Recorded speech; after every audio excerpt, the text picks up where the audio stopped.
Hello दोस्तों, मैं गजेंद्र सिंह राजपूत, शिक्षक स्वामी विवेकानंद इंटर कॉलेज पनवाड़ी। आज आप लोगों के सामने कक्षा 10 भौतिक विज्ञान का फर्स्ट अध्याय प्रकाश का परावर्तन, गोलीय दर्पण तथा अपवर्तन लेकर आया हूँ, जिसका एक फर्स्ट वीडियो होगा। तो शुरू करते हैं। फर्स्ट हेडिंग प्रकाश। तो सबसे पहले प्रकाश क्या है? प्रकाश एक प्रकार की ऊर्जा है जो हमारी आंखों में एक संवेदना उत्पन्न करती है, जिसकी सहायता से हमें वस्तुएं दिखाई देती हैं, लेकिन स्वयं प्रकाश दिखाई नहीं देता है। यानी प्रकाश की सहायता से वस्तुएं दिखाई देती हैं, लेकिन स्वयं प्रकाश दिखाई नहीं देता है।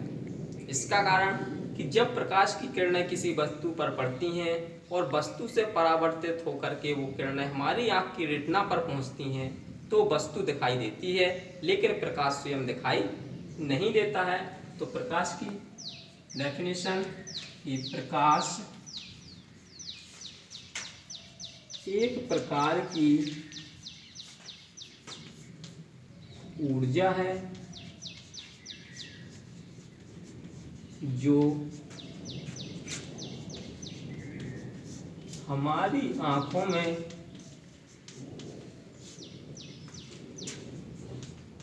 एक संवेदना उत्पन्न करती है।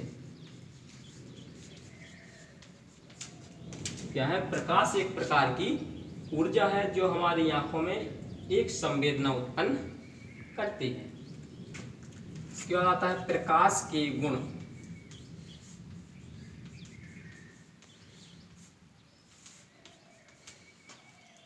प्रकाश के गुण नंबर 1, प्रकाश सीधी रेखा में चलता है सदैव।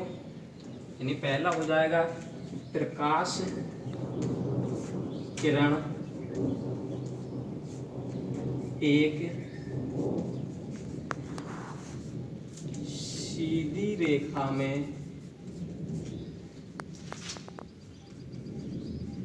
गमन करती है। गमन का मतलब चलती है। नंबर 2, दृश्य प्रकाश का तरंगदैर्घ्य लगभग 3900 से 7800 एंगस्ट्रॉम होता है। तीसरा, निर्वात या वायु में प्रकाश की चाल 3 × 10⁸ मीटर प्रति सेकंड होती है। नंबर 4,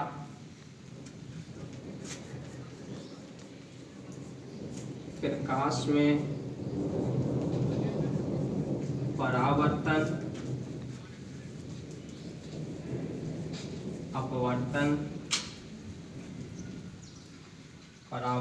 अपवर्तन, ध्रुवण आदि घटनाएं होती हैं।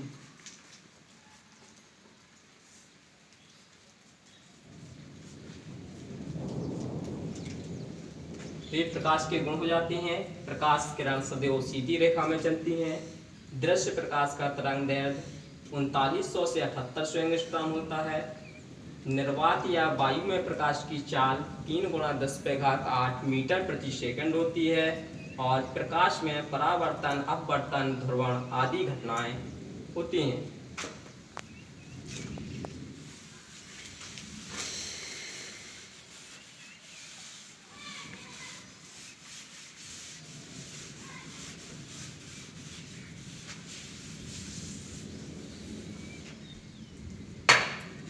इसके बाद आता है इस प्रकाश की प्रकृति के आधार पर जो वस्तुएं होती हैं दो प्रकार की होती हैं, या ये कह सकते हैं कि जो वस्तुएं हैं वो दो प्रकार की होती हैं।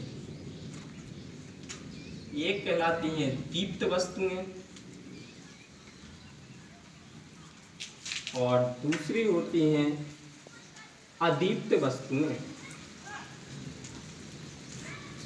दीप्त वस्तु में वो वस्तुएं होती हैं जिनमें स्वयं का प्रकाश होता है, अर्थात जो वस्तुएं स्वयं के प्रकाश के द्वारा दिखाई देती हैं दीप्त वस्तुएं कहलाती हैं। जैसे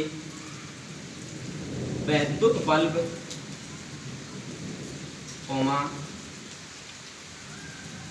मोमबत्ती, सूर्य आदि, ये सभी वस्तुएं दीप्त वस्तुएं कहलाती हैं क्योंकि इन सभी में अपना स्वयं का प्रकाश होता है। इसके बाद अदीप्त वस्तुएं वो वस्तुएं होती हैं जिनमें अपना स्वयं का कोई प्रकाश नहीं होता है, जैसे मेज, कुर्सी आदि। तो ऐसी वस्तुएं जो स्वयं प्रकाश उत्पन्न करती हैं दीप्त वस्तुएं कहलाती हैं, तथा ऐसी वस्तुएं जिनमें स्वयं कोई प्रकाश नहीं होता है या स्वयं कोई प्रकाश उत्पन्न नहीं करती हैं अदीप्त वस्तुएं कहलाती हैं।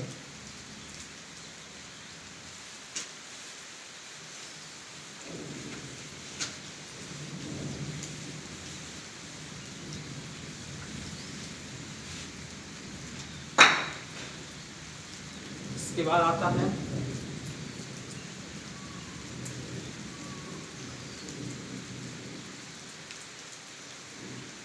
प्रकाश का परावर्तन।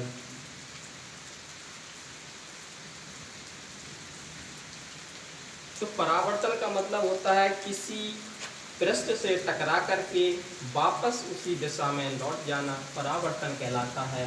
तो प्रकाश का परावर्तन कि जब प्रकाश किसी चिकनी या पॉलिशदार सतह से टकराता है तो उसका अधिकांश भाग उसी दिशा में वापस लौट जाता है, अर्थात प्रकाश का किसी चिकने तल से टकराकर वापस लौट जाना प्रकाश का परावर्तन कहलाता है। जैसे मान लिया ये कोई परावर्तक पृष्ठ है जिसके एक पृष्ठ पर पॉलिश कर दिया जाता है और दूसरा पृष्ठ परावर्तक पृष्ठ कहलाता है। यदि इस पर कोई प्रकाश की किरण आपतित होती है तो इस बिंदु पर टकराने के पश्चात यदि इस बिंदु पर एक लंब डाला जाए तो ये अभिलंब कहलाता है, ये आपतित किरण कहलाएगी और यहाँ से ये परावर्तित हो जाती है। यानी जो आपतित प्रकाश था वो इस परावर्तक पृष्ठ से टकरा करके वापस उसी माध्यम में लौट जाता है, तो इस घटना को प्रकाश का परावर्तन कहते हैं। ये किरण आपतित किरण कहलाएगी, ये परावर्तित किरण कहलाएगी और ये परावर्तक पृष्ठ कहलाता है। आपतित किरण ये P जो है ये कहलाएगा आपतन बिंदु और आपतन बिंदु पर खींचा गया लंब अभिलंब कहलाता है। आपतित किरण, परावर्तित किरण, परावर्तक पृष्ठ, आपतन बिंदु और अभिलंब। अब ये आपतित किरण अभिलंब के साथ जो कोण बनाएगी ये कहलाएगा आपतन कोण I। परावर्तित किरण अभिलंब के साथ जो कोण बनाएगी ये कहलाएगा परावर्तन कोण R। तो इस आधार पर जो प्रकाश के परावर्तन के नियम, तो इस चित्र के माध्यम से प्रकाश के परावर्तन के नियम ज्ञात किए जा सकते हैं। इसमें फर्स्ट नियम आपतित किरण, परावर्तित किरण और आपतन बिंदु पर खींचा गया अभिलंब तीनों एक ही तल में होते हैं। आपतित किरण, परावर्तित किरण और ये अभिलंब तीनों आपतन बिंदु पर खींचा गया अवलंब तीनों एक ही तल में होते हैं। दूसरा, आपतन कोण सदैव परावर्तन कोण के बराबर होता है, अर्थात कोण आई बराबर कोण आई। ये दो नियम होते हैं परावर्तन के। पहला नियम है आपतित किरण, परावर्तित किरण और आपतन बिंदु पर खींचा गया अविलंब तीनों एक ही तल में होते हैं। दूसरा नियम, आपतन कोण सदैव परावर्तन कोण के बराबर होता है।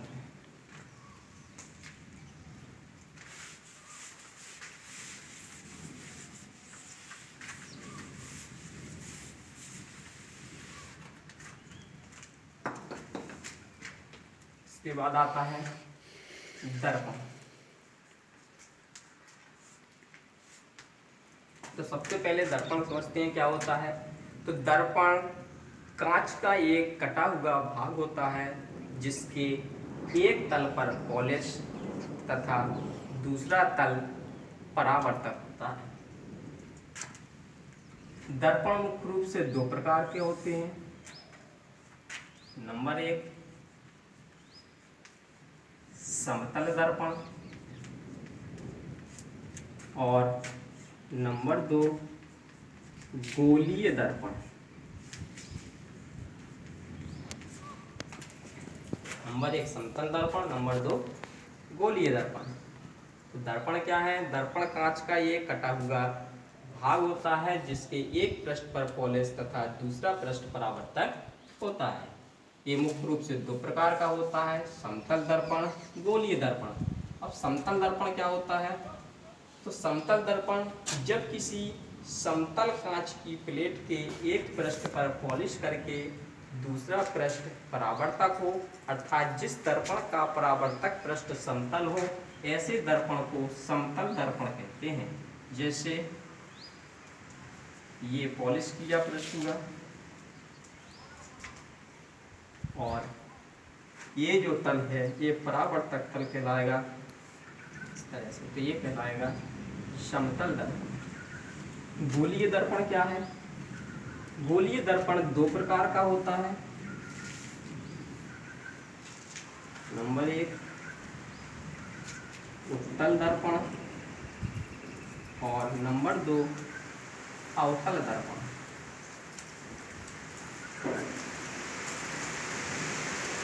गोलीय दर्पण कितने प्रकार का, दो प्रकार का, उत्तल दर्पण और अवतल दर्पण।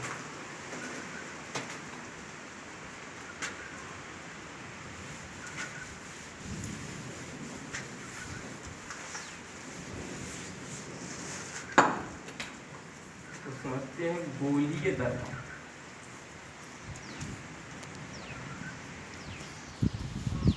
तो गोलीय दर्पण जब किसी खोखले कांच के गोले, यानी गोलीय दर्पण कांच के खोखले गोले का एक कटा हुआ भाग होता है जिसके एक पृष्ठ पर चांदी की पॉलिश अथवा लाल ऑक्साइड का पेंट करके दूसरे पृष्ठ को परावर्तक बना दिया जाता है। जैसे एक कांच का एक खोखला गोला है,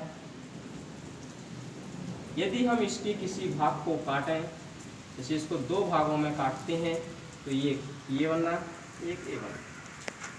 अब यदि इसके इस उभरे हुए पृष्ठ पर पॉलिश की जाए तो ये पृष्ठ इसका परावर्तक पृष्ठ कहलाएगा, और यदि इसके इस अंदर वाले पृष्ठ पर पॉलिश की जाए तो ये बाहर वाला पृष्ठ परावर्तक पृष्ठ कहलाएगा।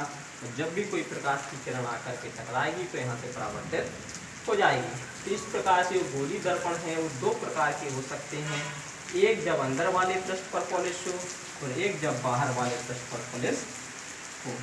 तो जब इस खोखले गोले के कटे हुए भाग में भीतरी पृष्ठ पर पॉलिश होती है तथा बाहरी पृष्ठ परावर्तक होता है, तो ये दर्पण कहलाता है उत्तल दर्पण। और जब गोले के कटे हुए भाग में उभरे हुए पृष्ठ पर पॉलिश होती है तथा अंदर वाला पृष्ठ परावर्तक होता है तो ये दर्पण कहलाता है अवतल दर्पण।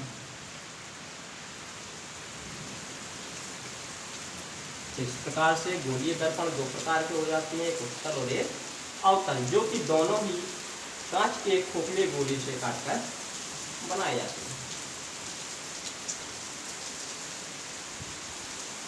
इसके बाद आता है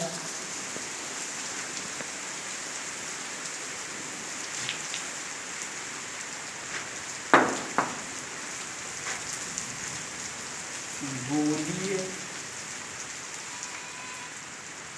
दर्पण से संबंधित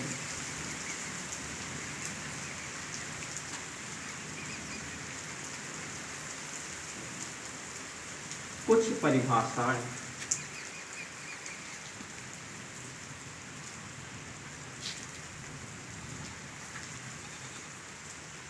तो इसमें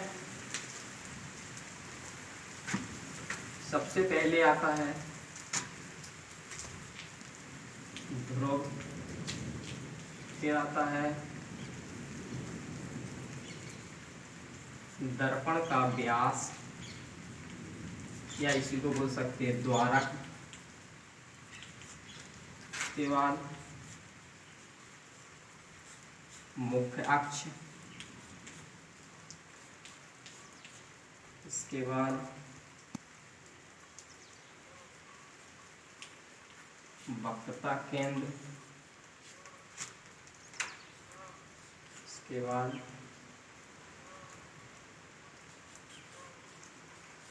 मुख्य फोकस। इन सभी को एक एक करके समझते हैं। जैसे ये अवतल दर्पण और ये उत्तल दर्पण। तो पहली परिभाषा है ध्रुव, यानी दर्पण का ध्रुव। तो गोलीय दर्पण का मध्य बिंदु उस दर्पण का ध्रुव कहलाता है। जैसे अवतल दर्पण हुआ और ये उत्तल हुआ, तो इस दर्पण का जो मध्य बिंदु होगा ये पृष्ठ का, ये कहलाएगा इसका ध्रुव, और इस दर्पण का मध्य बिंदु कहलाएगा ध्रुव। तो ध्रुव की परिभाषा कि गोलीय दर्पण के पृष्ठ का मध्य बिंदु उस दर्पण का ध्रुव कहलाता है। उसके बाद आता है दर्पण का व्यास या द्वारक। तो गोलीय दर्पण के पृष्ठ का व्यास उसका द्वारक कहलाता है। जैसे इसका द्वारक हुआ और ये इसका द्वारक हो गया। इसके बाद मुख्य अक्ष, इसके पहले वक्रता केंद्र समझते हैं। तो वक्रता केंद्र क्या है? जो कि दोनों अवतल, उत्तल और अवतल दर्पण किसी न किसी गोले से काटकर बनाए जाते हैं। तो उस गोले का जो केंद्र होता है, जिसका दर्पण एक भाग होता है, उस दर्पण का केंद्र वक्रता केंद्र कहलाता है। जैसे दर्पण है कोई, अगर हम इसको पूरा डॉट डॉट करके मिलाएं तो इस तरह से ये गोला प्राप्त होता है, जिसका एक केंद्र प्राप्त होगा। एक केंद्र ही इस दर्पण का वक्रता केंद्र कहलाता है।